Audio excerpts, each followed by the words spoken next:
We're dropping knowledge on Grambo grows, talking about plants and how they go. Let's go. From seeds to the cure, we always smoke pure. Nothing but good vibes up in here. We blaze the ganja, keep it fire. Grambo grows, burning desire. Learn about cultivation, step by step. You can rock out the negativity. Cannabis vibes, oh yeah. Grambo grows, I'm something.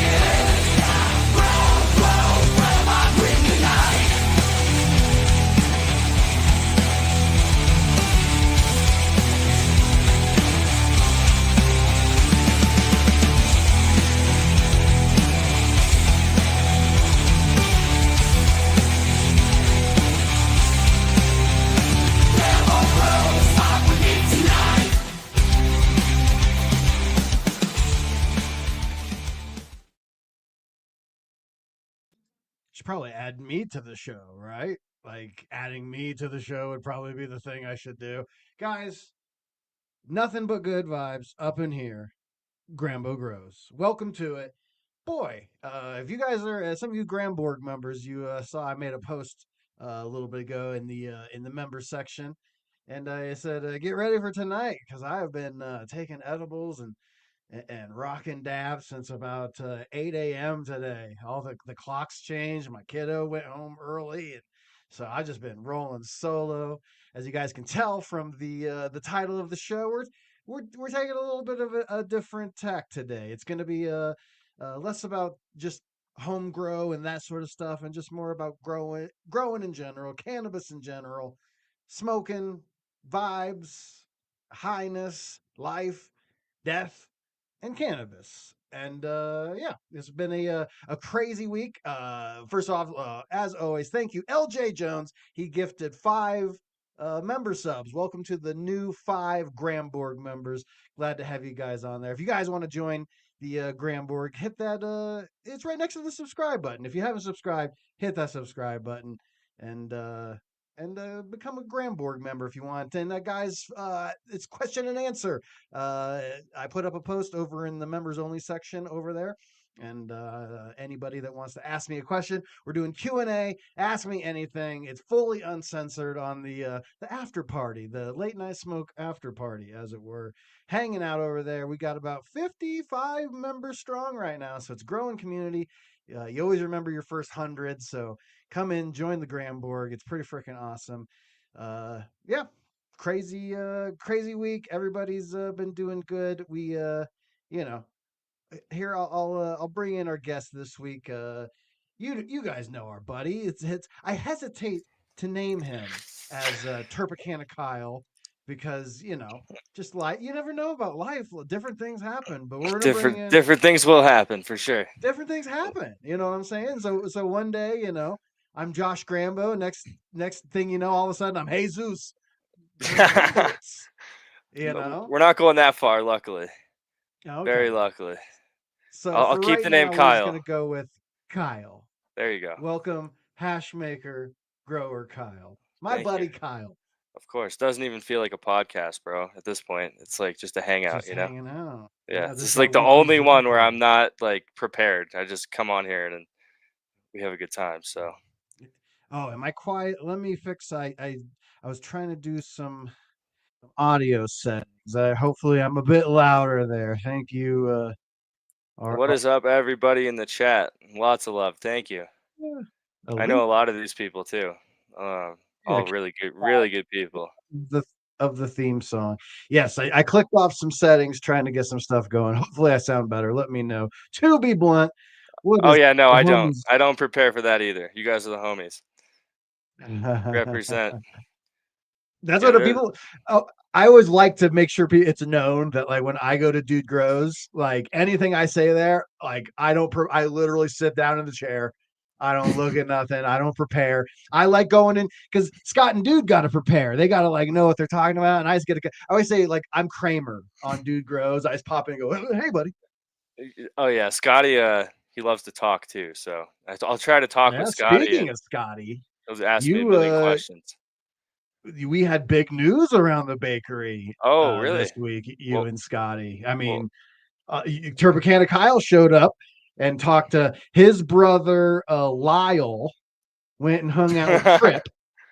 and things happen, and next thing you know, there's like a pound of dabs Oh at the yeah. big Oh wheel. yeah. What the Dude, hell? did you try that stuff? It's terpy as fuck. I've tried it. I've tried it. I brought it to him and I was like, dude, I haven't ever I think maybe twice seen anything like this wet before. Wow. And everyone I gave it to was just Wow. like was pumped. Like Gabe, I gave Gabe a jar of it and he Oh was yeah. he was like, dude, that stuff's delicious. I was like, Did yeah, you I go know. with Scotty's Poppin' Cherry? I'm still working on it, man. I have been so busy. I thought that we're looking for names for Scotty's strain of the cherry paloma. I was like, Scotty's popping cherries. Yeah, maybe we can ask the chat. Do you guys have any good ideas for Scotty's Cherry Paloma? Yeah, what would Scotty's cut, like Scotty's blast, Scotty's fucking terroir of live resin be of the cherry paloma? I came with I, Scotty's popping cherries. Leave a comment. You never know. I think Gabe's in here. Well, anyway, he said wetter than the purple mist, and yeah, I remember Telly ran that, and Oh, uh, Gabe is in here. yeah, man, that stuff was really really good. And then Gabe's stuff came out phenomenal too. It was I kept everything separate, so I'll be bringing that up to him tomorrow, and um, there was some really fire like terps in there. Like the Z was super super fire.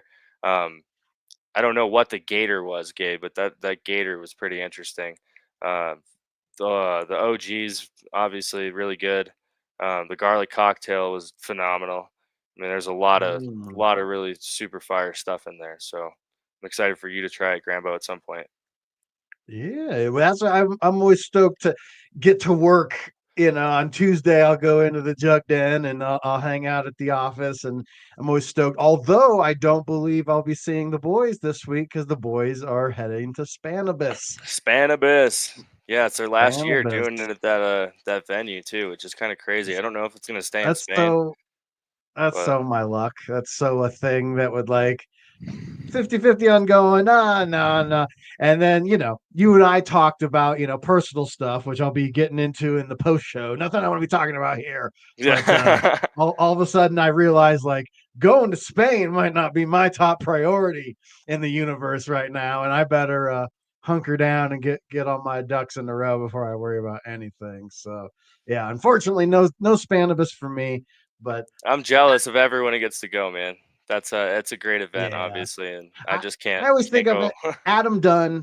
Adam could have lived anywhere, right? He could have gone to Spain. He could have stayed in Amsterdam. He could have gone wherever he wanted, California. He chose Denver, just like I chose Denver. I love, and you're Denver adjacent. Every time I look out my window, I just go, man, this is the place I want to be. This is, now I'd love to go to Spain, but maybe I'll just travel a little bit of Colorado the next month just to make up for it. I know I have to go up to Aspen in about a week, so I'm excited for that. But that's like my little Nice, getaway for nice. however long, I wish I Yeah. could go to Spain, man. I'm just too busy. I have the people throwing me material and with my grow and the new thing that I'm working on, it's taking up all my time and a half. So it's Good. it's a lot of work. I'm glad to hear it. It's funny. Kyle's the only guy that like gets me. Like when like people be like, Grandpa, you're so busy. Like even in my post members show, I asked for questions for all the members to do in the after party show. And one of them was just like, how do you stay so motivated? And everything. What I texted to you the other day, I was like, I'm so fucking lazy. I'm bored. Like I got nothing to. I'm sitting here, like when you have the drive that I do, people think I'm nuts, but you don't think I'm nuts. You look at me and you go, yeah, yeah, yeah, yeah. I say step it up, Grambo. Step it up, Grandpa. And I go, yeah, buddy. Yeah, I work harder than anyone I know, man. I'm just constant like don't have time for fun stuff. It's like I drive probably like 18 to 30 hours a week, depending on the week. I mean, I'm in Denver 4 to 6 times a week usually. It's a lot of traveling and a lot of growing and getting genetics and seeing people, and it's just absolutely insane. So I'm But excited for it to calm down a little bit, but it's well, been you get to nuts. hang out with some of the coolest people around. You get to drive the coolest roads. Every road in Colorado has an amazing view. It's just what it is. We're very blessed, aren't they? I always think of Chris Rock back in the day. He was a very smart man in his comedy, And even though other people wrote his comedy, it's a dirty little secret. Chris Rock barely wrote any of his own material, but he had this joke that always stuck with me, where he's like, "When you got a job, there's too many hours in the day, but when you got a career, there ain't enough hours in the day." You know what I mean? So when you're going after this like idea, like you're going after, it's like, bro, like, if you're not working 80 hours a week, you're fucking slacking in a lot of the circles It's that a I run lot in. of work, man. I mean, right now I have Terpicana, obviously, which takes up a lot of my time. But with planning a whole new thing, with all the different stuff that I'm working on, I have different people working on everything from marketing to websites to all the just design. I mean, there's tons of stuff that's coming, but there's a lot of a lot in the works, and I'm gonna be excited once I'm a little bit more calm, because right now it's like last night I was up till 3 in the morning finishing runs, and I was up. I slept like 4 hours, and then was up like trimming all day with my trim crew here, getting all the flower ready. So You gotta get your sleep, buddy. You gotta get that. That's I the only place trust me, you I gotta wish get I at could, least six. man. You gotta get 6. God damn it. I know. I'll try to sleep tonight, but I have to go to Denver tomorrow, so Mm. it's one of those things. I'll be up early again, and back in the grind. So, but this is That's what one of sets us the apart. Someone's always working harder as than you. the Oh, yeah. That's what God, I think it was Tyson used to always say he liked to work out at like 4:30 in the morning, because he's like, just the idea. It's like you're all sleeping and I'm in here fucking doing reps, and I ain't about that life. But that's what I wanted to call today's episode. There, CR Oregon put in the chat. He was like, "Oh, it's an ominous title: Life, Death, and Cannabis." So It it's a is. reflective time. Once again, get in the post show, join the members. If you're not a member, you're going to want to be in the post show tonight, because I'm dishing all, as my girlfriend would say, dishing the tea. The kids call it tea. All the stuff that you're kid adjacent. You're 32. She's Yeah, 30. yeah, You say exactly. tea? You ever say like spilling the tea? Is that a thing you Nah, say? no, I don't ever say Yeah, that. because you're a But goddamn man, yeah, Kyle. I know. So I'm I'm not a dishing all sorts of shit. gossiping kind of guy. Yes, and so it's just been reflecting on life sort of week. It's that's why I was always counting the blessings. I remember our mutual friend Tops. I texted him one day, and I was like, man, some days I wake up and I do a gratitude audit. If I'm feeling like down or something's not going right, I'll do a gratitude audit, and I'll go, what things in my life are going good, and let me just like have you know some respect for the universe giving me what little, life can always get better, life can always get worse. And so, yes, that's why it's like taking all those drives in Colorado. It's got to be beautiful. You travel quite a bit. You live down in the western region, Denver adjacent. Yeah, oh You're yeah, coming I up drive. tomorrow. What are you I doing tomorrow? Oh my god, I have a whole list of stuff I'm doing, man. I'm seeing a bunch of people. I have to come to 5/8. You won't be there, but I have to go see Yeah. Mike, and Mike's going on vacation, so I'm gonna go see him and see Gabe. Damn. Um, Bo is obviously not. I don't think he's in town this week. I think it's next week, but I need to go up and see him at some point, maybe next Monday. Other than that, it's just like little things. I have to get my hair cut, just random. Grambo's edibles have them hyped up. I'm working through those syringes, man. You give me a lot of those. There's only like probably 6 left. I've been going Good, deep on good, those yeah. things. No, they're So magical, my man. A lot of my people dedicated.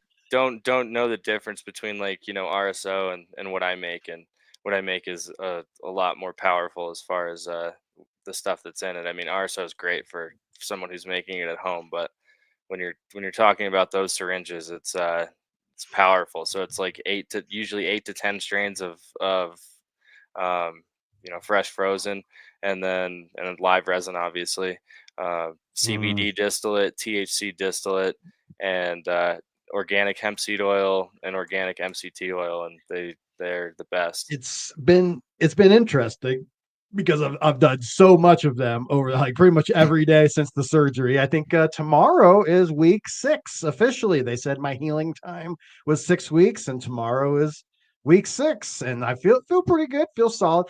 Big dabs. When I was at 5'8", we were taking a bunch of big dabs. I hit a little too hot on one and got a big old cloud and fucking, I was a little sore later that night. I was like, oh, goddamn day, because all that coughing kind of works it out. But feeling good other than that. But you know what's interesting is that like you'd have a little bit like, because now it depends, or you gave me those right around my surgery, so they're over a month been sitting in my closet there, and you'll get a little bit of the separation, and I'll notice that like in the beginning of the pen in these like little syringes that you had given me, they're a little bit more like here in this photo, like when you originally gave it to me, they're thoroughly mixed. And then just being up in the thing, there's a little bit, they separate. And so there will be like the thick ones like towards the end that put me instantly to sleep. Oh yeah, Instantly to sleep. that's Like the the back distillate, half man. of those things. And then the front is really thin. It's like Yep. very, very thin. You can It's tell like, it's so terpy. you know what's funny? It's like a live resin jar. I don't know if I have one. Oh, I have one here. Can I show it on this or no? Yeah. Okay, We're so going. like This is this. life, death, and So how cannabis. there's a little layer on this jar Yeah, right here. The terps basically rise to the top, and it's yeah. kind of the same deal with the syringes. If you And do so let them those sit. the terpy regions, they don't put me to. They give me the like when they said Grambo's edibles have them hyped up tonight. That's like I had a syringe that was like still had half, but I opened a freshie specifically for the show because I wanted that oily sir. It's all those terpene. It's all the stuff that we always say modulates the high. And then as far as like certain science says, like, oh well, you're not absorbing those terpenes. There it's the THC converts into the 11 metabolite 11 hydroxy metabolite, yada yada yada. And so, but man, I'm telling you, the terpy stuff and the crystally stuff have a different effect. I'm crediting terpenes. I don't know. Yeah, it's all terpenes. That's the science behind it. You can smoke THC distillate all day, which is pure THC, delta 9. And Green Med want Green um, Med wants to know so if you're going to have any of those box I pets might and I at might the not. DGC Cup. I'll have a bunch of hash, but it might be under a completely different umbrella. Let's put it that way. Stay tuned. So Be at the DGCcup.com. That's it's a plug for that. Tickets are gonna sell out, and so I definitely anyone watching my show, I hope you make it. Let me know your screen name. Don't tell me your name. One time I was talking to a buddy of mine at the Cup, the Slayer 420. Talking with him for like 5 minutes, and I just thought he was just some guy I'm talking to, and he goes, "Oh, by the way, I'm Slayer 420." I go, "Bro, tell me, like, yeah, I know who you are. Yes, it's it's different funny. conversation now." I love that. Yeah, I love running into people that I actually like interact with online too. There's Exactly. so many cool people in the community that I've connected with, and a lot of them are running New Millennium, man. And I try to help them out on, some people are trying to run it in living soil, and I try to help them through that. And it's not obviously not meant for living soil, but I try not to like say, oh, well, you need to run this. It's let's make it work with what you have. Yeah, sauce your base. That's what we say, Yep. man. Like you can run the whole New Millennium line and you can get samples, jugdealers.net. There's a samples tab. You guys can get it for free if you haven't tried it. Just ask like the homie Cannabis Vibe. I know he got an awesome freaking hookup from the guys because he's the creator of the Jug Dealers theme song as well. So hit him up over there. Mailman, you Oh, know. this guy. So Crazy Days asked, have I ever washed autos? And yeah, I have. I washed a bunch of Mephisto gear. I want to say like a year and a half ago, maybe. Yeah, about a year and a half ago, and it washed well. I mean, it really comes down to the grower. A lot of people say, "Oh, this strain doesn't wash," and I've gotten strains that people say can't wash to wash. Obviously, the yield is not going to be as high as something that uh, washes extremely well. But yeah, I mean, our autos, it really depends on how you grow. And if you're using New Millennium, definitely use the Green Sensation. I don't think they give a sample of it, but if you're going to spend money on anything, spend it on that. Uh, and I know New Millennium's coming out with a new Bloom booster as well, and I've used both. And I know Gabe doesn't like to use the Green Sensation with the Thunder Bloom as far as his testing. He just prefers the straight up Thunder Bloom. But for me, I've noticed for years, I mean, we were talking 10 plus years of running New Millennium, that the Green Sensation is special in the sense of hash, and it really brings out the grease in the strains as well as the trichome development. Just it makes the plants pour resin. So depending on the strain, yes and no. It really comes down to the grower, and that's what I try to tell everyone is like everyone's running these same washers right now, and I'll run washers and be like, this is great, the flower is great, but it's so competitive and everyone has these flavors. So I try to switch it up a little bit. I'm going a little bit back to more old school stuff just because no one is really running that as far as like a whole line. Like I'm talking like the Leadville diesel, the sour diesel. Obviously, I have 3 cuts of sour. I have Keith's cut, the Wing Wang cut. Actually, I have 4. AJ's cut, and then the East Coast sour diesel, and then I have a bunch of one-off sours as well. So I'm gonna be doing something really cool with that. And then on top of that, I'm gonna try to run the G13, the lemon G13, the XJ13, which is an old Cali strain, which is Jack Herrera cross with G13, and there's a bunch of like old gear that friends of mine have sat on for a long time, and I tried my best to like go back to the flavors and the high specifically that I really like, and I see a lot of the really pretty weed out there, and I grow a lot of it. I mean, all my weed looks phenomenal, especially this run, which I've been trimming.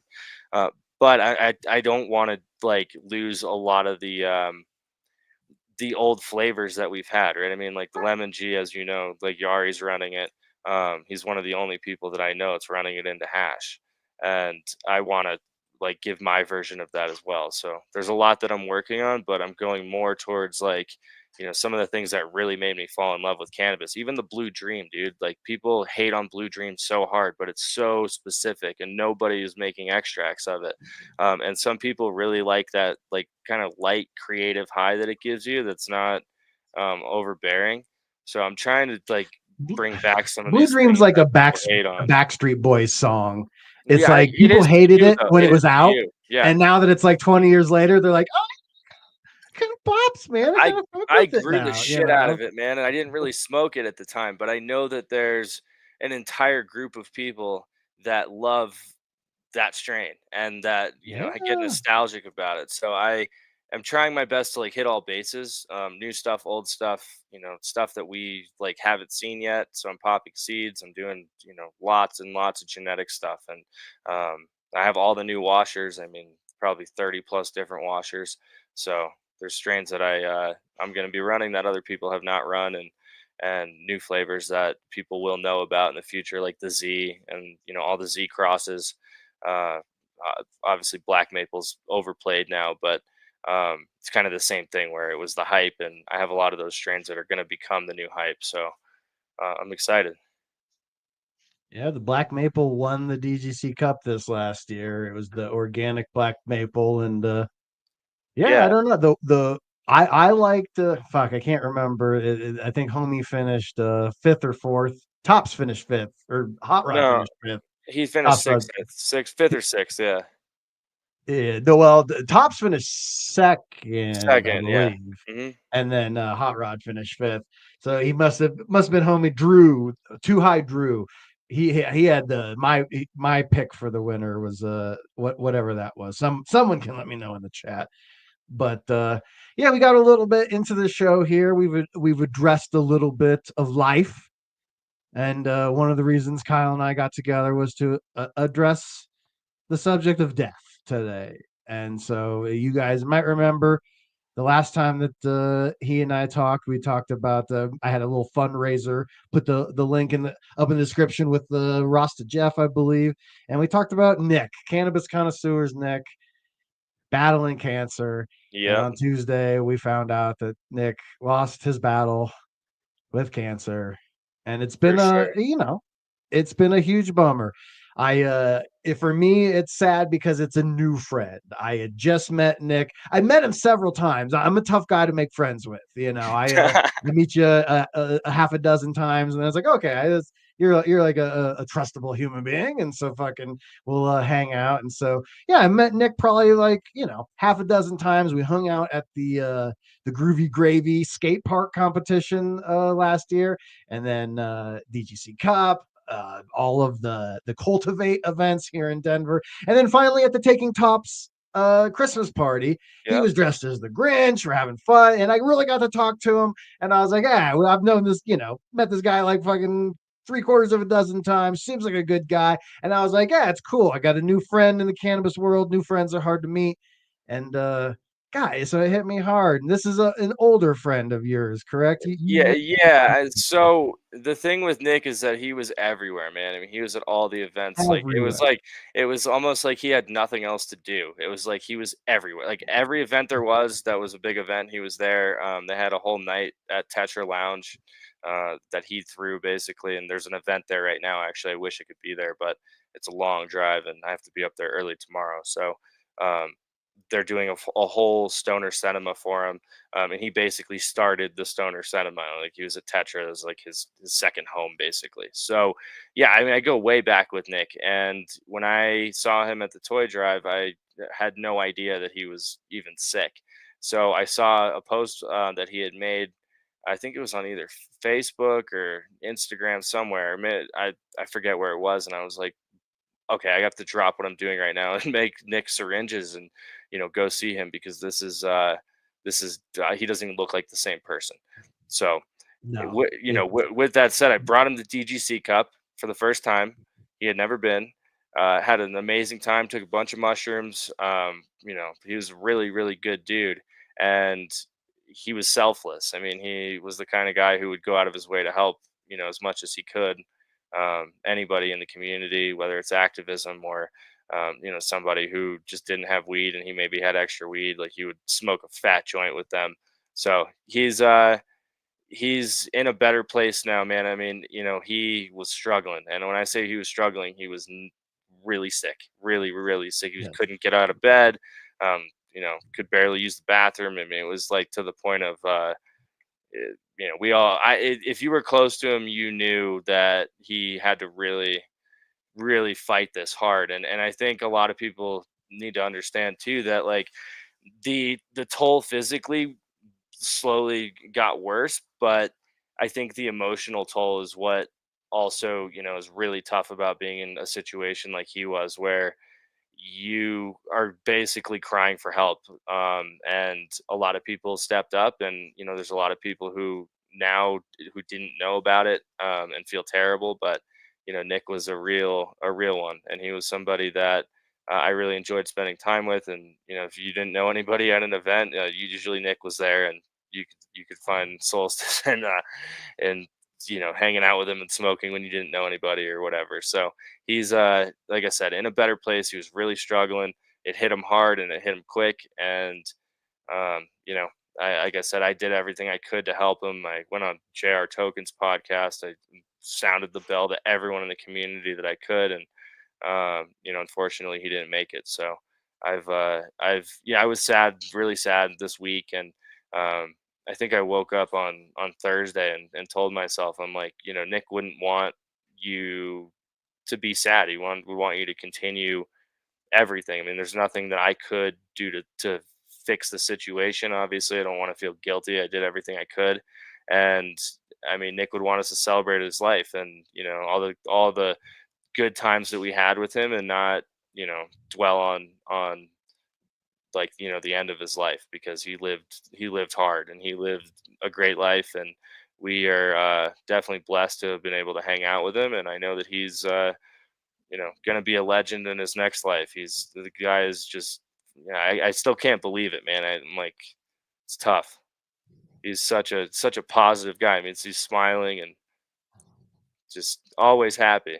I mean, always Yeah. very positive. And then towards the end, when I went to see him, and been in touch with him constantly since he got sick, uh, you could tell that emotionally, he was starting to decline as well. So, yeah, Because this wasn't his first battle either. This was like round 3 over the years, and he had yeah, so much. I mean, I had a little operation here last month or whatever, and the quality of care that I received, the operation went good. It was done by a robot and a quality surgeon, and so they stitched me up good, so I can't complain. But as far as like the compassion and human, I did feel like cattle. My aftercare was dog crap, and it really hit me of like, man, this is like this is. And so when he talked about the medical system being effed up, for me, one of my personal things, I lost my mom to cancer, and yeah, me she went too. in for a broken leg and then never came out. and it happened that fast. It was within a few months. She was just wasted away into nothing. And so I'll always defend the Medicare, the Medicaid system. Thank God that there's something out there, some infrastructure that can give people a little bit of dignity as they're dying. But man, as far as the quality of service you get, man, it bummed me out just knowing that he was dealing with that. And he is in a better place. I've come to the conclusion, man, like you and I talked about this at the bakery, how weird the universe is, and whether you want to call it some religious thing, you want to call it spiritual thing. I took a lot of DMT back in the day. I was born a hardcore atheist, raised by atheistic parents. I don't believe in nothing. We're just chemical signals and electrical reactions, and when that falls off, yada yada. And then, in my late 30s, my 40s, all of a sudden I'm looking around and I'm going, man, there's weirdness afoot. It does seem that the universe is alive and wants things out of us in some weird capacity. And I always say that whenever someone like Nick goes, I always say, they're just too good for this world. It's just like there's something you're needed elsewhere, man, because it's about energy is kind of my thinking, and we all put out. I used to play poker back in the day, and I'd ping online poker. I ping out this energy thing and it ping back. And even though the other person's in the UK, I could feel their energy. I could just feel it.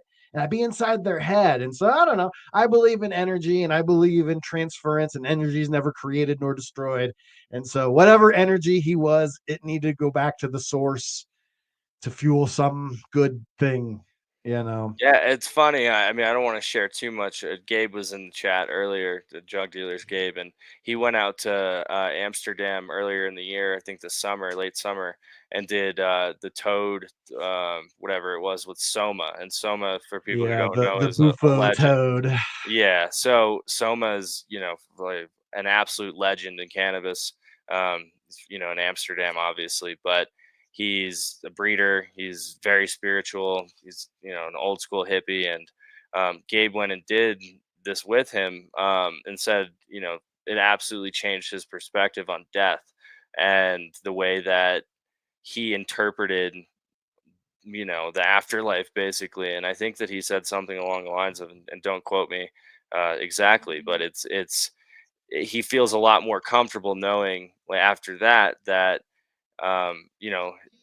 family members are in a better place, or when he dies, he's not afraid of it. And it's kind of a crazy concept where, like, you take these psychedelics that are like very, very sacred, and natural, and you get this connection that you don't get to the other side, essentially.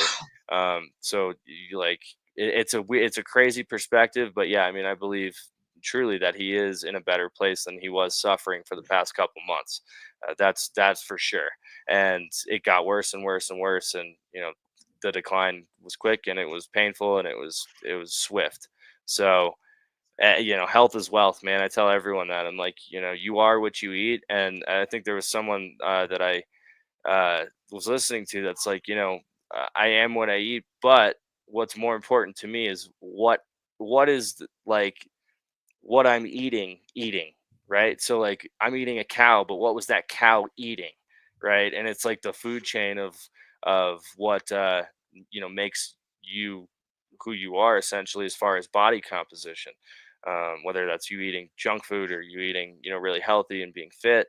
And I just urge everybody, like, if you don't get cancer screenings, go get them. Go, take care of yourself. And I'm guilty of it too. I mean, I'm talking about not sleeping and grinding and grinding and grinding. But there are times where I have to take a step back and say, okay, I have to focus on my health. I have to eat healthy. I have to, work out. I have to do a lot of things to make sure that I'm going to be here, right? Because I can work all day, but what does it matter if I'm, passing out for dead from a heart attack, or I end up getting a severe cancer because I was working so hard I didn't see a doctor, or whatever.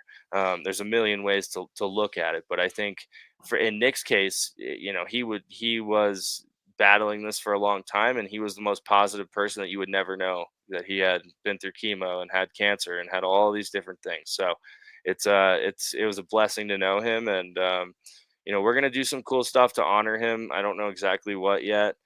There's a lot of people who have stepped up, so I'm kind of just waiting a little bit I donated, people who order from me, I donated, matched their donations, um, and gave it to Nick. And we just, we tried to do everything we could, man. And life is short, and love the people around you, and enjoy every moment. You never know who's going to be gone in your life. Like, I was just with you on at the toy drive.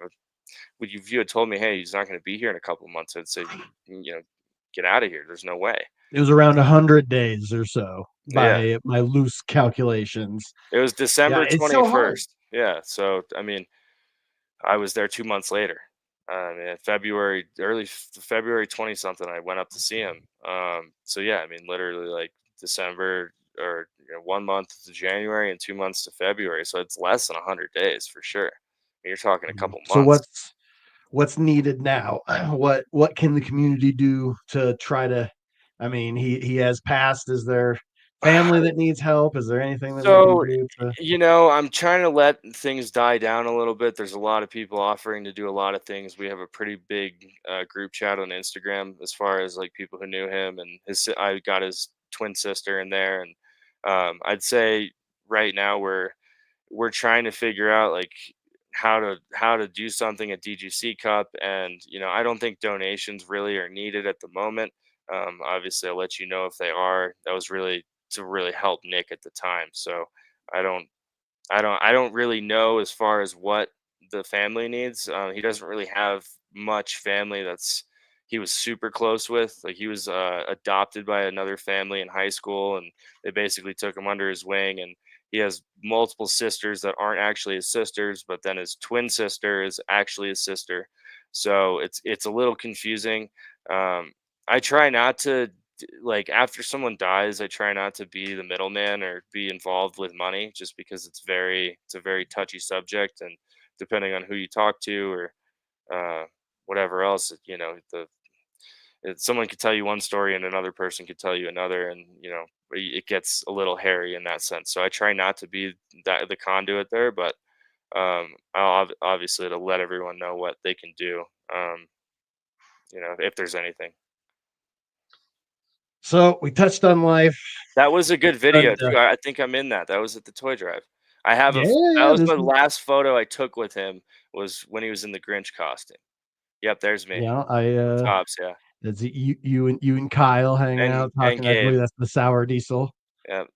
Me, Or, Tops, yeah, see, Gabe. there's my dyslexia. I call him Kyle. Yes, you and Gabe. Yeah, that was a good event, man. Yeah, it was cool to have Scotty Real and Gabe in the house. That was where we had Jug Dealers on the Dude Grow show the other day, and this is where that show got planned. Us all just hanging out. So hopefully more collabs out there. There's Banner. There's all the You guys have there, just and drank that Nick's the guy lemonade that shows up. Nick shows up in the Santa hat. He shows up in the Grinch hat, or in the Grinch costume, costume, straight yeah. up. So he was the guy. And I remember just thinking at the party, like, how, the only word that comes to mind is how alive he just seemed alive, like, full Yeah, of it life. makes me smile seeing that, because I remember, it's like that's the last Yes. real good time And that it's like, I had with him. it it made me think, like, man, I wish I was a bit more alive. And then turns out the reason it's like he's dying, and like he's not worried about seeing, will I look stupid if I bring the Grinch costume? Should I yada yada? Should I go talk to this person? He wasn't thinking like that. He was thinking the way that we all should be thinking, and just going and mingling, meeting, sharing life. There's a meme that I always think of with like guys like you and I, that goes around in my, just like there's the cannabis niche, there's like the business and success niche, Yep. and Oh, so all yeah. the content creators, they put out the memes and everything. And one of them is a tombstone. The meme says, like, if you work really hard, this could be you. And it's a tombstone. It says, RIP, he worked really hard. Yeah, I mean, that's what I'm worried about, man. It's like, okay, I worked really hard and it didn't get to that point. But going back to Nick, the time that I had seen him before this, he actually had contacted me and was like, "Hey, do you know anyone who wants to buy my car?" And at the time, he needed money for bills and other things, and was just screwed over massively by someone else. And um, I got my worker, so I have a worker here where I live, and 3 hours from from or 3.5 hours from where Nick lived. And I basically my worker doesn't have a driver's license, and he still drives, but he's crazy. Anyway, we drove up there and we buy the car from Nick, and Nick is like, basically like just the most like selfless person, as far as like he was like trying to take money off of what we had agreed to for the price, because my mechanic was like, this is wrong with it and this is wrong with it, and like and I was like, no, Nick, like you're already selling this car so cheap, like I'm not we're like, this is what we came to get, let's get it done, like we're not nitpicking this here. And he was just like that. He didn't care about money, he cared about having a good time. He cared about like the people around him, and he would always show up and be so different than everyone else that everyone loved him, in the sense of he would come in the Grinch costume, or he'd be wearing the gold jacket, or he'd be wearing something that was like like good vibes, and he would always be the He'd guy be the guy that smoking. would wear like the disco jackets, rhinestone craziness, and just big smile. Yeah, Yeah, and fun I fucking I dude. knew that he was like in a tough financial position, and you usually are as an activist, right? Like you're not making, no one's paying you really, to do what you're doing and to go out to all these events and network. So he's just he was a legend, man, and I mean I can't even believe that Even I'm saying finding this. pictures of like you go to my Instagram and it's just like nothing but pictures of me. I'm just a vain piece of shit. you know, I mean and that's then Nick but in the Grinch costume. you go to his and it's like almost no pictures of him. It's all just like, well, he's there as he's not doing so well. But as you scroll down, it's just like nothing but things about like community meetup, hangouts, activism things, new laws, pointing you towards the right direction of this and that. Him and I went on He's Adam's show. We did that. We did the argument of why we should deschedule versus mm, reschedule, right? And Adam and I did a show with Nick, or I should say vice versa. Nick and I did a show with Adam in May of this past year. So like 10 months ago, and we had a great time. I mean, we got up there and we discussed like why cannabis should be descheduled, and it pretty much is, as far as like right now it's a very much a gray area, and I'll talk more about what I'm doing and launching later, but it's uh like Nick's whole thing was nobody should be in prison for this plant, right? No, this should not be something that gets taken over by corporate greed and the big pharmaceutical companies, and become a scheduled drug because of what goes with that. And we discussed all of the nuances between Schedule 2 and Schedule 3, Schedule 4. What drugs are in the categories, and he was really passionate about it, and he was dedicating his life to the plant, and to the people. And I have a lot of respect for people like that. And I can't say that I know many people who are doing that even now. I mean, how many people are actual activists that are out there and like spreading the word and putting their neck out there saying no, like screw the government. We're gonna take this over as the people. I mean, and it's something that takes a different stance, where a lot of people don't understand. They're like, oh well, it's not going to be Schedule 1 anymore, so it's amazing, and they don't understand the implications of being a DEA registered pharmaceutical, and pharmaceutical company, that and how you're regulated, and all of the bullshit that goes with that. So we went up there and we tried to tell people, hey, like, yeah, it sounds good on the surface, but it's kind of the Trojan horse, which is, people aren't going to be in prison anymore. And, it's Schedule 1, so they're not going to care. But the flip side is so much worse, that eh, you don't want that at all. I mean, you don't want rescheduling. You don't, yeah, at all. And that's what we went up to talk about. So Nick was a really good dude, and I have a lot of love for him, and still am trying my best to point people in the right direction of what they can do to help either the family, or moving, or all the different things. Like his roommate Daniel, I'll say this. So he had a childhood friend, Daniel, was his roommate. I don't know, I think probably for 4 or 5 months, well, maybe a little bit longer, but not long. And Daniel stepped up, man. I mean, he was playing pretty much the role of a bedside nurse for Nick. And I have a lot of respect for Daniel. He's a selfless guy as well, and he went through more stuff than he should have gone through, as being someone's friend and roommate.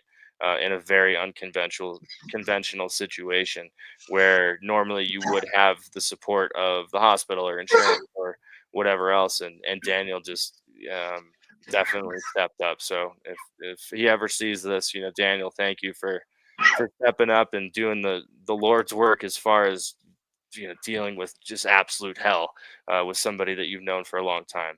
And yeah, that was a real friend, and someone that I still have a lot of respect for. And it's restored my faith that there are good people that when things happen like this, they step up and they come to help. And he helped more than anybody. So I wanted to say that because it's an important thing. Yep. You nailed it, man. The thing that gets to me is, you know, I've lost pretty much everyone that watches my show, my story of like, I've lost my whole family. I have an aunt and a little sister, and then everyone else has gone horrifically. And then one of the things that's hard in the midst of the things is like, how does life go on? Like what can, and the thing is, life does go on. Time does heal all wounds, and we're all just energy, and entropy takes over. That's just what is it? Is it the second or third law? Is entropy the second or third law of thermodynamics? I always get mixed up. I think it's the second. I have to look that up. Yeah, we'll go to the second. Yes, but because in The Simpsons, he's like, "We respect the second law of thermodynamics" when he's talking about the perpetual motion machine. So we got it's literally physics. Order goes to chaos, and in the middle, some cool shit happens. It's like when you swirl in the coffee. Or this guy had this great analogy about entropy, because it seems like so much like it's like, well, if order goes to chaos, how does life evolve out of that? And they go, just like when you have milk and a cup of coffee, like they're both in static states, perfect, undisturbed, boring. You pour it in there, and for a little bit, it's the most unique. It's little spindles. It looks like galaxies as the milk mixes through the coffee. And there's a little bit of black. There's a little bit of gray. There's a little bit of brown. It's like it's alive and it's frothing and everything's going. And then eventually it homogenizes and the milk just it's a flat, dead milk cup of coffee after a while. And that's the laws of physics. And I think that's an apt analogy for life, is that it's in the pouring of the milk, man.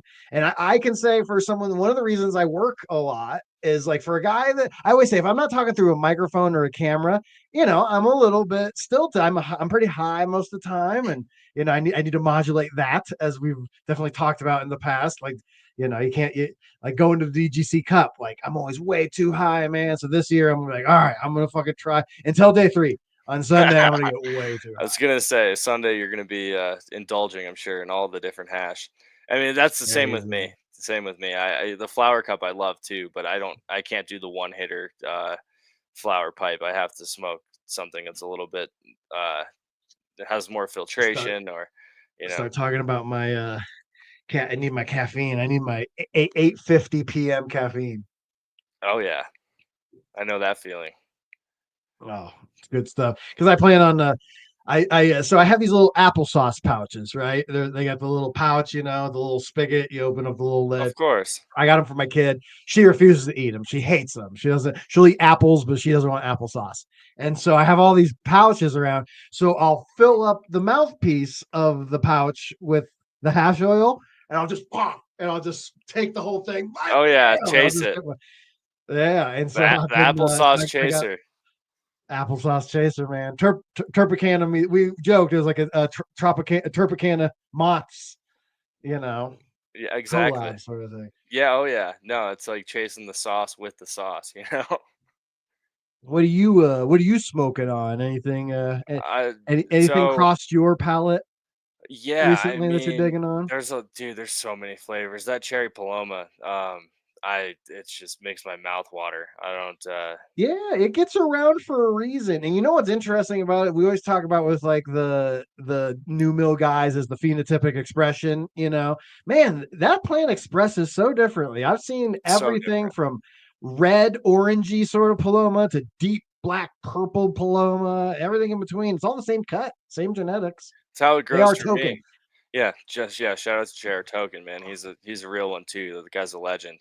I like the way the cherry paloma expresses under new mill. It's phenomenal. I haven't seen really any other expressions besides Scotty's and a few others, but I will say, like Scotty's came out so different than how mine did, and the way that it like processed and ran, it just dumped hash. So there's a lot of things. Like I said, it's all about the grower and who's growing like this. You can grow the same strain, and if I'm growing it in my greenhouse or I'm growing it outdoors or I'm growing it indoors, it's all going to have a different expression. Like the Trinity is unbelievable as far as how different it is outside versus inside, and the terps and just the structure. I mean, I'm using the same stuff. I'm using New Millennium, but I'm going straight in the ground outside. And in my greenhouse, I have much bigger pots. They get full sun.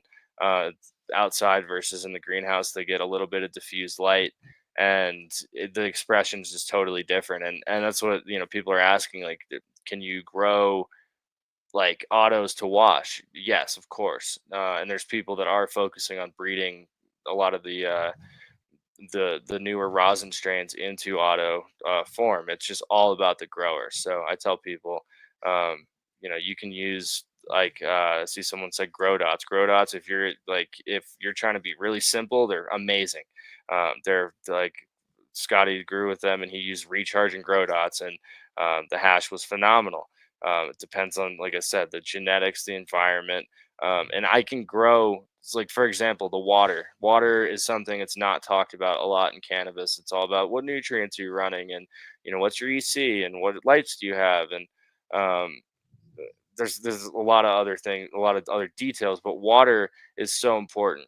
I like the water that I have here, for example, with my well just coming straight out of the ground, 500-foot well directly from the mountains, that taps into the uh, underground aquifer here, which is the largest underground aquifer in the world at the highest elevation in the world. So it's a very special body of water. But like what we understand as far as water, um, as growers is like, okay, what's in my water. So it can be chlorine or fluoride or chloramine or many other chemicals if you're on city water. And like in that scenario, I would RO my water, and then run like New Millennium RO mix, which is they have a whole line that's just for RO. As I far got as so high, I showed the website and I forgot to say, like, go get samples. I built their website, and so I'm always I don't get paid any extra for you guys buying anything at jugdealers.shop, or if you get the samples. But some of you in the chat, you've already tried the samples, so let some other people get in line to get some. But if you haven't tried it, go request some stuff. Get some what do they call it? The Holy Trinity, some of that carbo, the winter, and the ruby. That's what the thing that I find so interesting about the winter is, like, that it's a finisher, right? It's a plant senescer. And so, like, Jaron will take things like a 12-week GMO and he'll cut it at like 9.5 weeks. And then, but he'll use the winter frost. So it's not like too ripe, like it's done, it's ripened, it's good, it's done, yet it gets this oniony expression out of it. And it just started getting me thinking about, like, man, I wonder how far like we can push, because I'm always looking for those terps. You know me, I'm a flavor whore. And shout out to you for this rosin. Everyone knows Kyle for his live resin. Man, you gave me some of the lemon G pie dough, the G13 dude, pie dough. Dude, it reeks so much. When I'll take a dab of it, I'll take like 5 dabs of the lemon G, and they'll take 1 hit of the G13, and my rig will now taste like that for like the next 2 dabs. yep. It's one of those. Yeah, and that was a It's super tough, man. limited run. I mean, rosin to me is a lot easier than BHO. In a lot of ways, it's not nearly as consumable intensive as far as like butane and all the other things that go into hydrocarbon extraction. But I don't like I'm the one person that I know that isn't like really like a BHO guy and pushing BHO hardcore over rosin. Like I think it's a preference, and like depending on the high that you want, each is a different expression. I can run BHO and I can run rosin, and the high from rosin is going to be way different. Same strain, same batch, everything. And it's just the Here's way it something is. that I was interested to talk to you about. and this is getting niche into the hash world, right? So I got an ounce from you of the sour diesel, Hmm. very, very terpy. And then I got an ounce from the Diamond Mind. I got an ounce of the Lemon G, also Hmm. very, very terpy. And so I'm sure you're familiar with when you have very terpy hash and you overfill these, Hmm. what happens? Oh, of The course. terpenes start to leak Leak, yeah, of out course. of it and Mhm. cover. And so I picked this thing up the next day and it's like covered. So it had separated this Lemon G from Diamond Mine. And so I was like, you know what? Let me learn a lesson here. I'm interested because I hear you talk about pouring off terps, right? And so this became an interesting thing. So I poured off the terps. I took what it was there, and it became this cakey batter, something I'd be more used to, like a Green Dot sort of product. Mhm. And all of a sudden I realized, I was like, oh, because everyone loves, like when you get a Green Dot thing, it looks like a little swirl of ice cream. It comes out of a machine. It's just like it's a little turd with a Dairy Queen tail on it. It's a beautiful little piece of hash, super stable, doesn't leak. It's smooth as butter. And so when I poured off the terps off of this, it became it Mhm. became this cakey batter that didn't necessarily stick to like a clean spoon. If I had a dab tool with a little bit of dab on it, I can get it. But what was interesting is that it was almost equally good. I was surprised that, like, without this terpene layer, it's like, oh, it tastes different now. Instead of tasting like a pine sol black, a lemon freaking like assassination, it tastes more like kind of back end, like it's a little bit more soft and I was like, oh, that's interesting. There's going to be a future, I believe, in connoisseur grade hash. What do you think about this? Of pouring off the terps is going to be like a different style, and then the full terp extract is like its own different thing. They're different, They're but totally equally different. good, I thought. So what you're doing is you're basically you have the terpene layer, and then you have a mix of cannabinoids, and THCA. So the THCA is not active, right? So if you take that live resin jar from Yari, and you rub it on your hand, you're not going to get high from it like you would distillate because it's not active. It's a totally different, version of each other. So when you're pouring off the terps, and there's a lot of active THC in the terps as well, that will, if you're doing THCA, you're usually pouring off terps because, at least for your test, but you're pouring them off, because they contain active THC. So what you're doing is you're taking away the ratio basically of THCA to terps, and you're taking the terps off. So you have a higher THCA ratio, where you're going to get less of a taste. And Terpicana, like when I started it, it was really kind of a multifaceted thing where, I like to make hash that's really terpy. I like to make hash that's wet, that it almost doesn't stay on the dabber. And I feel like the market is full of people who are trying to get as many different income streams off of this extract. So for example, like Green Dot or any of these other companies, they're pouring off the terps, and then those terps go into, either live resin pens that are mixed with distillate, or they're put into different products to where they can make more money on Mm. their extracts. That So makes sense now that I've worked with it a lot. Like, until you've really experienced the fractionation of like an ounce or more, a couple ounces in a jar, like at fraction, you get these different layers. And now it totally makes sense of like they melt down the hash with like a slow heating process, add in those terpenes as like the volatilizer sort of thing, and that's why the pens stay at those consistent things, and they can afford to burn the terps yeah. because they're just pouring it everything they make. It's almost like how gasoline used to be like a waste product in Hmm. oil refining. Like, oh, what are we gonna do with all this gasoline? And then someone figured out, like, I have an idea of what to do with the gasoline. And then all of a sudden, the gasoline is worth as much as a thing. The terps are like the gasoline. It's like you can keep it in the mix and have like you're making crude. You make that fucking Colorado crude, boy. Oh, that's a terp rich. Oh, you're Yeah, smoking that and crude. to take it another step, so like Yari, I keep saying his actual name, but Diamond Mine, is one of my good friends, and, somebody that I also consider like one of the people who stuck with BHO and does it well. He's uh making these, he's made them. He's not really making them anymore because I'll get into that in a second. But he makes what's called wizard stones, and he grows big rocks. I don't do massive diamonds just because THC it. crystal diamonds. I don't do massive diamonds because they're such a pain to break up, and they'll go shooting across the room, and there's a million. Like you can grow smaller diamonds and get the same effect and kind of dose your dab a little bit better, and then you don't end up with a bunch of crushed rocks in the Yeah, I jar. don't. But They used to sell, Binsk used to sell just the sauce. Like they'd have diamonds of sauce, and then you could just get just the sauce. And I was like, why would anyone want the diamonds? That's garbage. Get it out of there. Crush it it, up. I crush them up. I sit there with my dab tool and I yep, break them all up and I me crush too. them until I can get a little crystally Because consistency. especially if you're on a budget too, right? So you go to a dispensary and you get a jar and there's like 2 or 3 diamonds in it. It's like, what do I do with this? I got this to be able to last a week, and there's 3 dabs in here basically, and then I'm scooping up the terpenes that they poured over it. But getting back to my point really quick about about Diamond Mine is that he does what's called wizard stones, and getting back to terpenes, he takes the HTFSE, which is the high terpene full spectrum extract, which basically the layer on top, the terp layer. That's what it's the technical term for it is amongst extractors. But It's not you that bubbling crude. no, not the bubbling crude. We that way from that. That goes to my other friends who run a ton of distillate.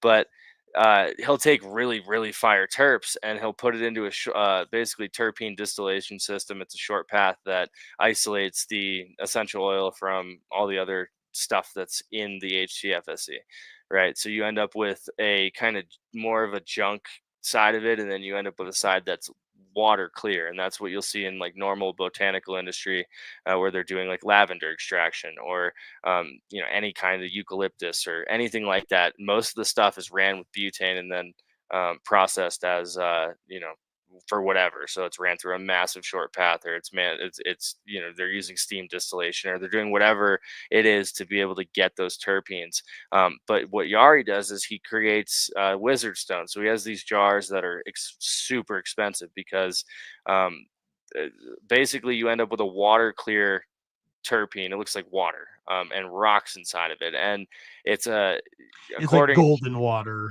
well, it's not even gold. It's literally looks like water, and it's thin, and Mm. it smells insane. Now, for the price, you have to really be able to justify purchasing. I mean, you could probably get 3 to 4 ounces. I talked about on Dude Grows this week because we were talking about like corporate cannabis takeover and squeezing the thing. And when we were at Adam's place a few weeks ago, Dave talked about on the Adam Dunn show. Dave was like kind of giving homeboy shit. He's like, "Oh, I can't buy from you. It's too expensive." And homie got offended because he's selling like what, 60, 70, $80 grams. $80 Hmm. grams are back, y'all. So Yeah, like it depends where the market self-corrects, man. Scotty will always talk about that in business, where he's like, the price doesn't dictate demand, but it dictates quantity demanded. And so when it's exactly. limited quantity of things people want, like for me, Rasta Jeff talked about when we were talking about phenotypic expression. He's like, dude, we were talking about how hard it is to find that 2004 diesel, that stank. Even Hmm. though the genetics are like, oh, these genetics go back, they're traced back, they're the real deal. I'll smoke it and I go, yeah, it's good, but man, it doesn't hit like '04. I'm not transported back there. And he was like, what weed of that when you get the real genetics, what weed does taste like that? And he's like, fucking recirculating DWC, growing it hydroponically with like GH nutrients. I was like, dude, one of these days I'm gonna get like a flood and drain table and get some of that fucking sour from you. E- And Even grow it just with do deep GH. water culture. I have a buddy who does it, dude, and he kills it. I mean, Yeah. but yeah, but you have to, like you said, it's all dependent on the grower, what you're using, your water, your lights. I mean, everything. And if you go back and you're using a 400-watt HPS, and you're running, GH3 part, and you're doing everything the same, I guarantee you that you'll probably get that nostalgic expression that you're looking for. And it's an interesting concept. I love talking about that, and I wish somebody could set up, a warehouse or something and say, here's my, grow room here. That's like basically like a movie set or a, TV show You set. know, Here's my grow here from 2000 as you or say this, 2000. it's like I immediately hear ideas, Oh where yeah. I'm like, yeah, once, like, because Canna Cribs gets to like go show grow rooms and then get like hundreds of thousands of views. I don't know. They must be greasing the wheels somewhere. I don't know how exactly they do it. Their Don't grandfather did. tell Bo. But once I'm Bo able do to it. do that, bro, like we'll be the Mr. Beast of weed. We'll do that. Because like when you can monetize growing weed outside of the monetary value of the weed, that's when we can start getting freaky. That's why me and you are going to make great partners in the future, Kyle. Oh Is yeah. we both have good ideas, and it's fun to be a practitioner of good ideas. You know what I'm saying? And the big thing too is so my mom used to say execution is the chariot of genius, and I think that you know executing on good ideas is something that I'm usually pretty good at, but it takes a village sometimes to make it happen. And I think a lot of people have good ideas, they just don't execute on them. So there's a lot of there's a lot in the works. Let's just say that, as far as what we're working on, and bringing something really cool to the people who love extracts. I never expected Terpicana to get this big, and I almost can't keep up with the growth as far as scaling and making sure. And I have had to like really get some of the best people that I know in the industry involved. And there's a lot of different circles that are in cannabis, obviously. And the circle that we're in right now in Colorado, we're going to be expanding, into multi multi different states, and some of the biggest ones too. So if you're here now, feel lucky that you're here, and that Grambo knows you, and that I know most of you in the chat. And there's been a lot of people asking questions that if you guys join the after show, I'll try to answer. If you want to, save them if I didn't answer them. I'm happy to answer again. But yeah, we're working on some cool stuff, and the hash bash is going to be a great time. So for those of you who are in the chat too, like, I look forward to seeing you there. um if you're washing rosin or anything, I tell people, I'm like, this isn't a professional hash cup, right? Normally, as a consumer, like if I'm just like making rosin at my house, like I can't go enter that, really. Like, you have to have a name. But this hash bash is really for the people. Like, I want everyone to show up who's extracting at home in the DGC community, to show their hash and enter it. Like, uh we're not approaching this from a traditional standpoint of So, making it so very I much know like nothing about it. professional. Like people, I always will tell people, like, do not ask me or Scott. Like, me and Scott, we build the shows and we focus on the shows, and Banner and Brett do everything else. Like, we don't know nothing. So as I'm standing here, I'm ignorant of, like, so what is it going to be a free for all category? Is it going to be BHO category, rosin category? I It's actually don't free know anything free for about all, them. so completely Okay. open. Doesn't matter So if you run what you brung. Run and what you brung, and baby. it doesn't matter if it can be just bubble hash, it could be, piatella, it could be Does it have to be dabbable or can it no, be no, it could smokable? be anything. It's Okay. the So it's hash not a bash, right? dabbing cup, it's a No, concentrate this cup. is for, like, if you want to do dry sift at your house, or you want to make temple balls, or you want to like do something that you can do.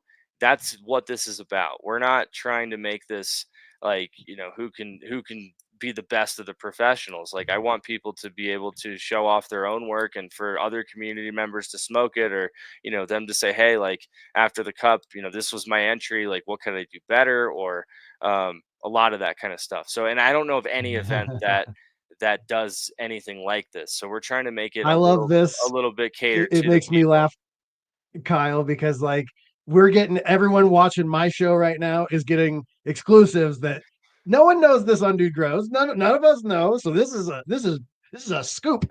I'm learning so I'm going to be repeating what we're talking about now on Wednesday on the Dude Grows show. Like, Perfect. so stay tuned for me on Wednesday, I'll be like, hey guys, and it's run what you brung. It's like, you got that dry sift, bring it in, Yeah, if you I like, mean, that's what DGC Cup, right? That's what it's about. It's not about like let's have a professional hash event. It's about, and Tops and I pretty much came up with dude was like, you guys run with it, do whatever you want. If you want it to be, the headiest, most, crazy professional event ever, as far as just the biggest hash people coming, you can do that. But I said no. This is really a follow up to the Flower Cup, where anybody can enter. Right? You get an entry ticket, or a token, and you can go vote on anyone's stuff. And that's the same thing that we're trying to do with this. Is we're not trying to make this like, recognize me as Terpicana, or recognize me as a new brand or whatever. I don't care about that. I care about people learning, and getting into this, and the passion behind it, because there's so much misinformation out there, and just random BS that you don't really want to follow, just because a lot of the hash makers will try to confuse you, and they'll try to like give you some of the steps without giving you some of the really important ones, or what they think makes their tech proprietary. And there's nothing proprietary about any of this. I mean, there's no protection. I can't go and say, hey, I have this process and I need to patent it like you can in a normal business, or industry, or anything. So a lot of this is us pushing each other forward. And who knows, like someone in the community might do something that's like, hey, I did this and it ended up like being this crazy result. You never know. So we're trying to do it for the people. We're trying to do it a lot for education. Like some people, most people I talk to, they're like, I've tried like whole melt extracts live resin. I'm like, that's not live resin. You're talking about CRC trim run out of Cali, which is basically warehouses or barns full of just the worst quality material, that's probably sprayed with pesticides, that they color remediate and they sell as live resin or liquid diamonds or any of this BS that just is it is so deceiving, and it's really hurt the industry in the sense of people like me who are actually focusing on doing single source, fresh frozen proper live resin and like diamond mine, where people come to us and they say, well, live resin sucks, and I like live rosin. And it's like, "Ooh, well, what if you tried like live resin wise?" Right? I mean, back in the day, dude, like Kind Bill, like Green Dot Dave. I remember when Green Dot came out, and I talked about this a little bit, I think on JR Token show, where Dave was growing the weed. They had a like 600 square foot facility, not big, and Dave was growing stuff that was like from Bodhi seeds back in the day, super crazy, wild, genetics from like across the world, and nobody had heard of it. You very hard to get the seeds, but he was growing them full term. So there was a drop that he did very early on, and it was a sativa. And you might remember this, Grambo, because he posted a lot of like personal stuff back in the day as far as what he was working on and what he was doing. Um, but he grew the sativa that he took, I think, 120 or like 130 days. And it was the ugliest plant that was just like a stem that had a bud here, like a tiny little bud, and a tiny little bud here, and a tiny little bud here. And it was like, you can never, little cola at the top. not even a cola. No, no, no. Just like the most lanky, like weird sativa that you've ever seen. And he took it, back in the day, you could take it as long as you wanted to because the margins were there. And that's what I loved about Green Dot and what I'm trying to stay as, instead of, getting going way too big. But uh, Dave focused on taking the strains, the very unique strains, as long as he could, and doing the best job. And the hash was absolutely next level as far as anything you could get at the dispensary. And it was the time and the care that he took to grow it properly and then extract it properly. And it was very limited batch. I mean, you were talking like 2 to 4 dispensaries at the time carried it, and as soon as they let people know, there was people who flocked to these dispensaries and cleared them out, right? And the dispensaries would have a line out the door, and they're like, oh, Green Dot Dave posted, because they had just gotten the hash and they know. But that's what happens when you take your time to actually grow things, that people might not want right away, but you create a market for it. You do something unique, and that's where a lot of the newer growers are trying to get seeds from all the same people, and they're running like compound genetics or exotic genetics or Bloom Seed Co, and they're all following the same route. Jungle Um, Boys. which is fine, if you're learning, great, but it's not going to set you apart, right? Like if you have the glitter bomb or you have a lot of these strains that are everyone's growing, it's not going to set you apart. So I would definitely recommend to any of the newer growers, like, try to run things that, like, not everyone else is running, because like the cherry paloma, I love it, but I think it's also one of the things in the community that everyone runs, and it's a good starting point. But if you want to set yourself apart, you have to have that cherry paloma, right? Like Jr. Token blessed everyone with that and made a name for himself with that plant, and that's exactly what I'm talking about. Is you have to have something different than what everyone else has, and that's something I'm working towards too. Is not really running all the same stuff, at least that everyone else is running. And that's another thing with rosin, is all washers, all the same stuff. And it's great, but it doesn't set you apart. So if you really want to make a name for yourself, In grow unique stuff, and that's what Dave did and killed it. in the video game community, there's a big thing with game preservation. And in their community, this has become a huge like topic of interest. And people will just straight up like go fucking AWOL off the reservation. And if no one has like dumped a ROM and put it up, they'll be like, fuck it, I'll fucking rip the ROM and I'll put it up there, you know? And so by hook or crook, they're creating these databases of where games from Atari to PS5, there's weird mobile games on iOS or on fucking iPods back in the day. We got to preserve that. So that's someone's favorite game. And so I think someone's got to start introducing that concept of we need to start some centralized gene preservation. I'm sure those projects exist out there. Hopefully, if anyone knows about them, let me know about them, and I'll amplify that message, because we need to preserve these genetics. Genetics are getting crazy. Jaron always likes to point out there's not as many proper cultivars as people think. There's a lot of different names out there, but a lot of shit's just cookies times Jack. And how many different Gelato. names of a strain is that? There's just a million different.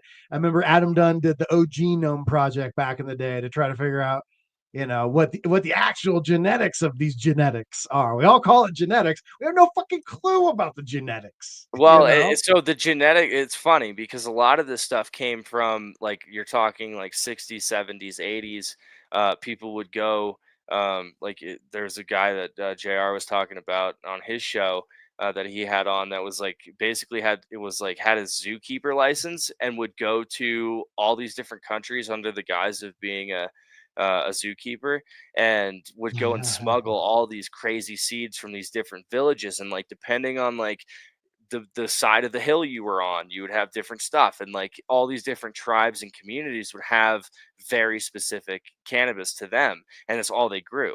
So there was a lot of people who went around and got all these different seeds. Bodie's one of them. He traveled like crazy to go get really, really, really unique stuff. And like what it comes down to is there's a lot of the old timers like Adam, and people even older than Adam, that did the work. They risked their entire life for the passion of the plant. I've done the same thing. A lot of people that I know have done the same thing, where you don't really care because you're trying to push it forward and you're trying to find the new flavors. And right now, a lot of the newer growers are, wanting weed that tastes like, whatever, like fruit or, these different things, without understanding the foundation that a lot of these the old timers, basically they weren't going for orange flavored weed or weed that looked good in the bag. They were going for stuff that was unique to a certain geographic region, or had certain traits that they liked as far as the high. Things like that. And like DJ Short, the blueberry, he didn't breed the blueberry for bag appeal. He didn't breed it for even terps. He bred it for the high. The blueberry, essence to it, I think I thought was unique. But anything, like, he's a breeder that breeds for the effect and not the terps. And we've progressed a lot, and I think that we have to be able to preserve what people brought back in the day that made, cannabis very special. And now it's like everything's a polyhybrid. You can't tell the difference. You don't know. Like, I have people ask me, can I have an indica and a sativa and this and that? And I'm like, listen, everything right now is completely mixed and matched. As far as a true sativa high, like, I can absolutely grow those seeds. However, anything that's on the market right now, for the most part, is not. It's purely for profit versus passion, and I think that's a very important point where you have to do this for the passion of, like, loving the plant, and don't get sucked into just like the new genetics that everyone is talking about. Go for what you actually like. And that's why I'm, going to grow the lemon G13. I absolutely love that strain. It changed my life. That's why I'm going to grow the Blue Dream, even though people hate on it. I'm going to get, people are like, you like the Blue Dream? Great. Well, I like certain effects of it. And I think that it was one of those strains that people did grow for profit, but they also had a passion for it. Because of the very light effects that it has. I mean, it is a unique high, especially in extract form, and nobody that I know has Blue Dream in extract form. So, you can hate on it all you want, but it has a time and a place in history. And there's a lot of stuff that's been lost, and I don't want to lose a lot of the flavors that I personally, being in Colorado for full time doing this for like, I think 13 years. Like, I don't want to lose my nostalgia, right? I don't want to lose the stuff that I'm like, that's, I remember being in this place smoking this, talking about this. And a lot of the strains that I mentioned have that for me. But going even farther back, I mean, for Adam, for example, that's a totally different palette, a totally different genetic library than what I consider nostalgic, right? So, like, for you getting in the industry, whoever it is, or Yeah. like, You can almost tell how long someone's been smoking on what their favorite strain is. Like, you know what I mean? Like, when they got really into smoking, if someone's like, oh, sour diesel, that's like, oh, you were probably born in like what, 85, 86, 87, yeah, somewhere in that if neighborhood. not You say earlier. something like gelato, you started smoking in 2015, 2016, like it's the different strains have different notes. For me, it's always that sour diesel, that '04 sour diesel. You couldn't walk into a room. Of course, that's all we had. That someone was growing a lot of that, and it Yeah. was getting around. And then when Chem started coming out, till this day, Chem 4, one of my favorite strains in all history. Shout out to P Bud out there holding it down, popping those beans. Yeah, man. I mean, like, exactly. And I mean, people are giving me hate for the Blue Dream, and I'm, like I said, I set myself up for it. There's a I lot of mean, people who here, don't Seven like it. Points talks about like the NL, man, Oh like yeah. the Northern Lights, the Blue Dream. You know, these things like my first kind bud was Super Silver Haze. I'll Hmm. never forget it. Getting amazing weed, and it had a name and everything, and it fucking blasted me to the goddamn moon. And like, I'm not nostalgic for it. I fucking hate hazes. I don't like my See, palate I hadn't. love hazes, and I Yeah, mean, it makes me and people Lee. cry when I say I don't care for hazes, but I mean, what are you even gonna like do? Scott Reach, he had the moonshine haze under rare dankness, which he just, bred a bunch of haze together and called it his own. But that's a very special profile to me. You probably hate it, but the terpinolene profile in haze is what I absolutely love. Lee, Lee's like, dude, I need the sticky lemons. I need the sticky lemons. Please bring it. I'm like, bro, it's sold out so quick. Like, it's not it's not something I have, or I would bring it for you. But that's like, if you like that zingy, very like racy kind of high, that's the strain. That's like I wouldn't say strain, but that's the category that I would go for. But it's going to take longer in flower. I mean, you're talking, 10 to 12 weeks in flower. If you're growing to try to, whatever commercial facility, there's no way, absolutely no way you're going to run anything like that nowadays. So, Well, and it's just because we're margins coming are up. so slim. We're coming up on 90 minutes, my friend. We blew past an hour. We getting ready to land this plane. Everyone knows fucking stop hitting me up, god damn it, on Instagram. If you're already on Instagram, you're halfway there to finding Kyle. Terpicana extracts. That's one N in canna. You can see how it's spelled right there. Terp I canna.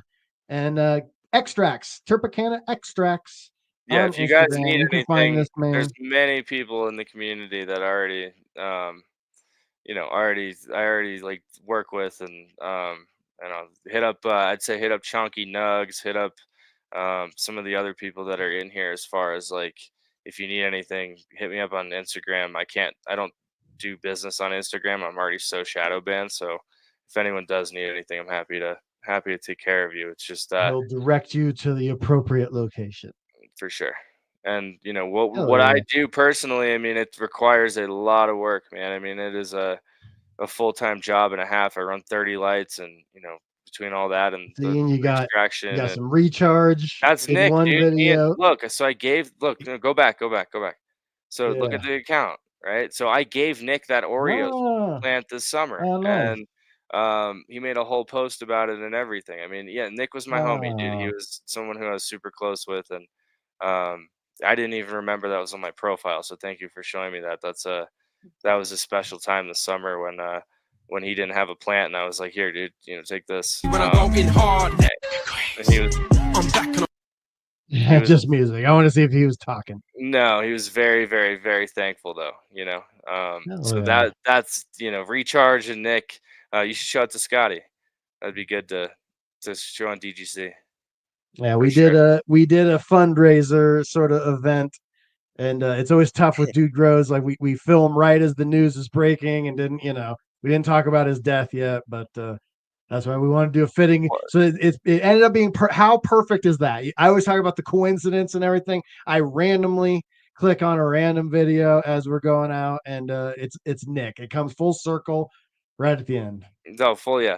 I forgot about that, man. That made my day, honestly, because I remember giving him that plant, and I came to Adam's studio with just a shit ton of clones, and I saw Nick there. I'm like, you want to grow a plant? And he's like, I do.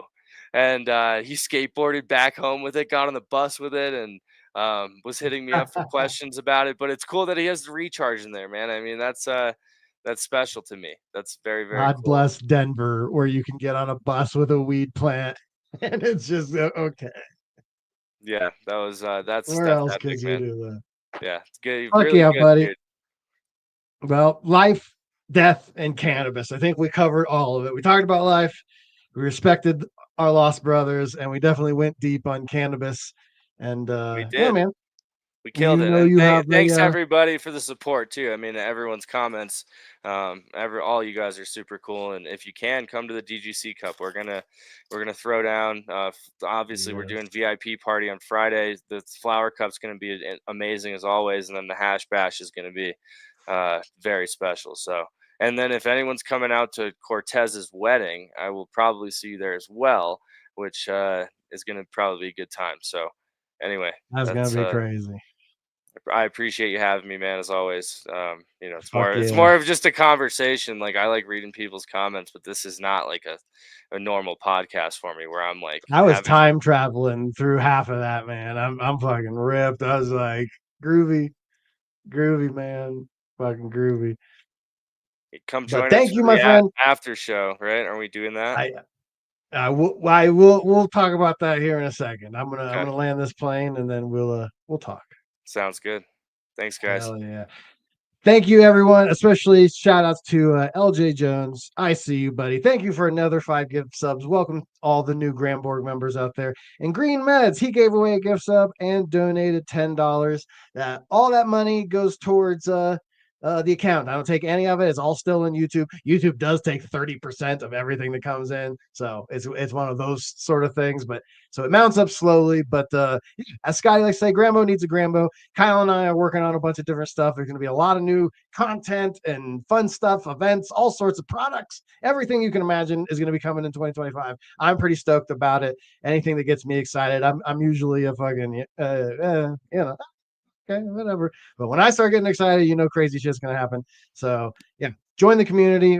We talk a little bit more raw in that the after party. So thank you, Green Men's. Thank you, LJ Jones. Thank you, everyone. Subscribe if you vibe. Smoke that like button and roll this video up and pass it to a friend. Sharing is caring. Literally, they cannot shadow ban us if you guys share it. It's the only thing keeping a lot of cannabis content creators afloat is you guys sharing the video. And shares have been down, so I need you guys to share. Damn, pass the joint. Take a puff and pass it. Love you guys. Thank you so much. Shout out Cannabis Vibe, as always, for the awesome intro and outro. And yeah, love you guys. Nothing but good vibes up in here. Grambo Grove. We're dropping knowledge on Grambo grows, talking about plants and how they go. Let's go. From seeds to the Joe, we always smoke pure. Nothing but good vibes up in here.